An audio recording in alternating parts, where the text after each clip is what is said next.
Chief, baby, and we begin south of the border with some woman named Kate Del Castillo. I could say it on the TV version of Us, but with apparently under pressure couldn't say it. You were giving us some salacious details about how she and El Chapo Guzman, that big-time drug cartel dude that's now behind bars, were hooking up. And Dagen asked the question, where's the wife? Where's the wife? Well, now, hooking up connotes that they actually had sex. We don't know whether they had sex or not. Did you ask? You mean he went that far with her? Well, that's an excellent question. So close the deal, let's just say she says that although she was tipsy on tequila, drinking all night with Sean Penn and El Chapo, and no one had sex. That he said goodnight to her very tenderly, laid her down, disappeared into the jungle, never to be seen again, and she woke up an hour later with her. They probably, but they probably had sexed at some point. In terms of the texting, sexy texts? Extremely flirtatious. I will take care of you better than I take care of my own eyes. And she says, "Oh, that's so nice because no man has ever taken care of me." You know, those kinds of things. That works on women? I don't know. What's a liner that I think would never work on any woman I know? In your own eyes. Do you worry at all, Geraldo, that this drug lord, this savage, as you put it, cuts people's heads off, that his acts are being glorified? Well, I think that when you look at Narco, look at how many series we have seen over the years where the central character is a criminal, the Breaking Bad, meth distributor. Meth is destroying people, and yet he was Bryan Cranston played the character that was so appealing to so many people for so long. There is a romance about criminals, particularly if they have any aspect of Robin. There's a tendency to downplay the horror. This special does not do that. Okay. You're going to see people with heads cut off. You're going to see junkies in the United States. So it's raw. The movie Sicario is with which came out, which was I would say the best movie last year. It does not glorify the drug cartel at all. It's one of the best movies about what's going on. Well, traffic. There's been so many of them. There've been many. This one was particularly. What's interesting about her is, did anybody watch Weeds when it was on Showtime?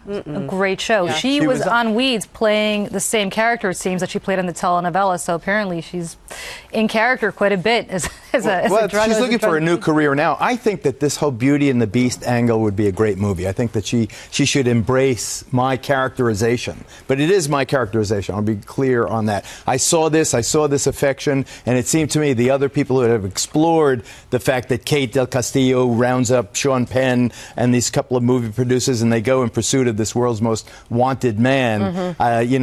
They played the drug angle, which is important, obviously, the crime and the impact of it. But why did he make himself vulnerable? It is so unusual that a guy with that kind of ruthlessness would do that. For the record, if John Hamm from Mad Men ever wanted to approach me in a similar way, I'm open to it. That's fine. You're opening yourself up. Tell me about my eyes and how he would give up whatever. But his career's on a downslope. You leave my boyfriend John Hamm alone, Dagen.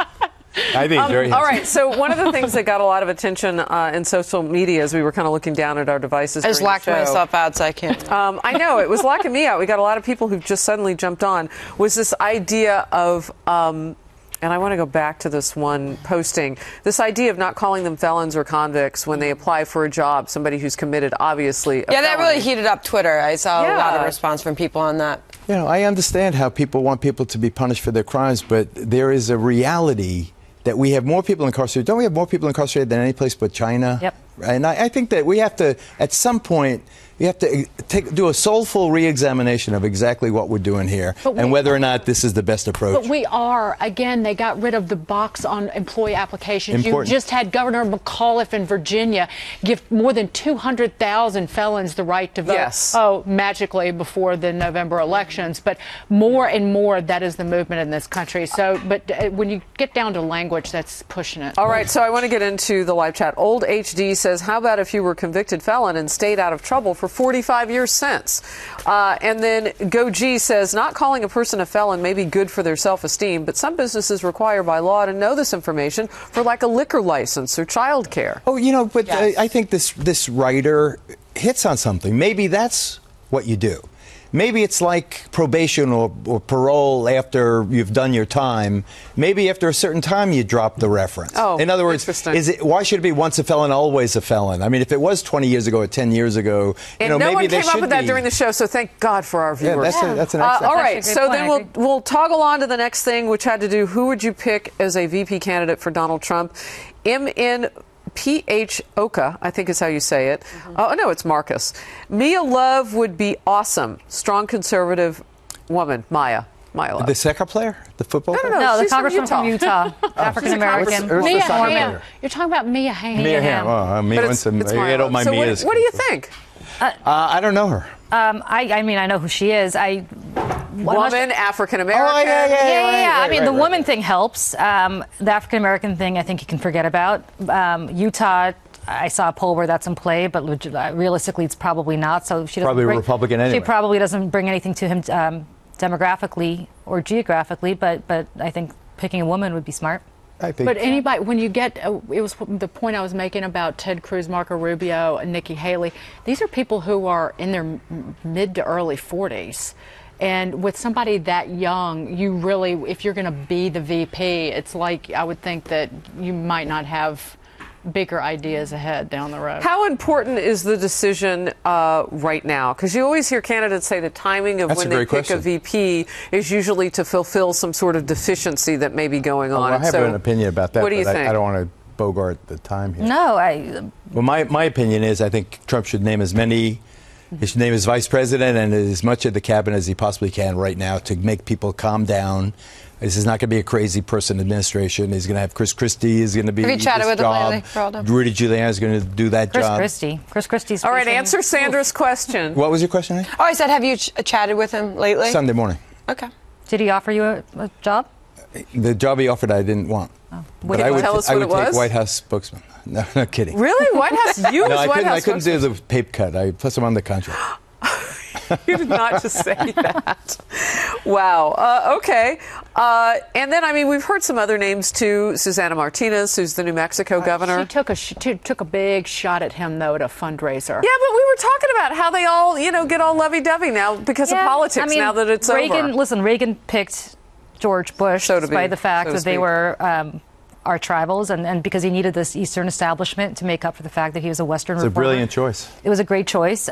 So I don't see a reason why he wouldn't pick somebody who used to trash him. So what do you have against Chris Christie in the cabinet? What do I have? Well, the fact that Bridgegate, the trial is starting in September. He's going to be testifying or taking the fifth. And I think in the midst of I think by the time the defense lawyers are done with him, he's going to be toxic. Interesting. So if Hillary Clinton pleads the fifth, if that's true, I'll be September 12th is when the trial starts. If Hillary Clinton pleads the fifth in the whole FBI investigation, where's your candidate? Not happening. Plead the fifth? She's not going to do. She's not. There's no grand jury. There's no. Again, for Donald Trump to win, $1 billion will have to be raised and spent by the Republican Party and Donald Trump to do that. If you're basing $1 billion enterprise of any kind on the Hail Mary play of Hillary Clinton taking the fifth or getting indicted or even a recommendation of an indictment, I'm not sure I'd invest $1 in that proposition, never mind $1 billion. I don't think that's why they would contribute. We started the show. I don't think they'd contribute based on that. I think that they contribute based on that he's such a wild card that he could still win. We started the show. You asked me her biggest vulnerability. I told you it is the fact that she failed as Secretary of State to keep us safe. She let the world come apart at the seams.